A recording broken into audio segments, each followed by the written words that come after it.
Recruitment తీసుకున్నా కానీ experience అడుగుతాం కదా. సో ఫ్రెష్గా నువ్వు బీఈడీ చేసిన హెడ్ మాస్టర్ చేస్తామా ఏంటి? సో పెట్టుకుంటారు అప్పుడు 20 సంవత్సరాల ఎక్స్పీరియన్స్ ఉన్న పెట్టుకుంటారు.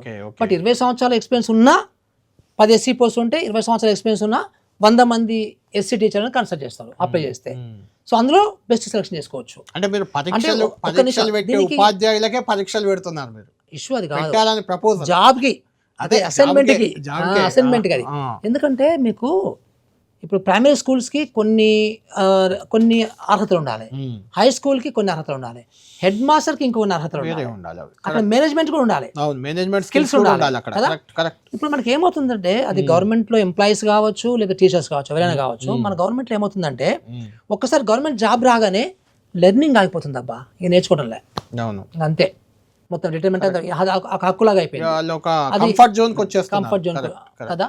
సో అది అట్లా కాకుండా మనము కొంచెం ఎప్పటికప్పుడు ట్రైనింగ్ ప్రోగ్రామ్స్ కూడా ఉంటుంటాయి కదా. మన ట్రైనింగ్స్ జోక్ అబ్బా, ఫ్రాంక్ ఫ్రాంక్ అది ఏ ట్రైనింగ్ అయినా కావచ్చు. మేము ట్రైనింగ్లు ఇచ్చి చలిసిపోయినాం లైఫ్ లో. సో ఒకసారి ఒక ఎన్జిఓని డిపార్ట్మెంటల్ టెస్ట్లు కూడా అలానే ఉన్నాయి,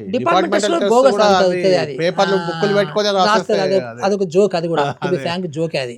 నేను ఇప్పుడు ఈ ఏజ్ లో కూడా ఇంకా ఓన్ ప్లేస్ చేయాలబ్బా. సో కనీసం మనం ఫ్రీగా మాట్లాడితే అందరికి తెలుస్తుంది కదా. ఇప్పుడు నాకు ఏ ట్రైనింగ్ ఇస్తే నేను ఈ విద్య మీద కొంచెం ఇంత పట్టుగా నేను ఎందుకున్నాను, నాకు ఏం ట్రైనింగ్ ఇస్తున్నాను కదా. పిల్లలకి చెప్పాలనే జీల్ ఉంటే నాకు ఇంటర్నెట్ అంతా ఉంది, అవునా?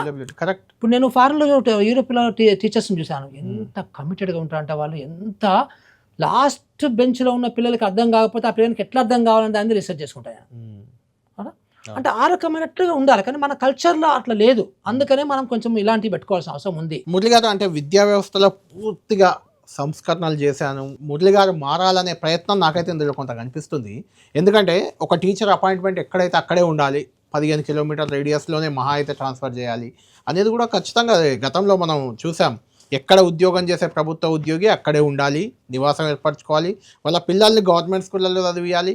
ఇలాంటి ప్రపోజల్స్ చాలామంది తెచ్చారు, ఫెయిల్ అయ్యారు. మీది కూడా అలాంటి ప్రపోజలే నాకు ఒకటి కనిపించింది. ఒక ప్రైవేట్ టీచర్ కరీంనగర్లో ఉన్నారు,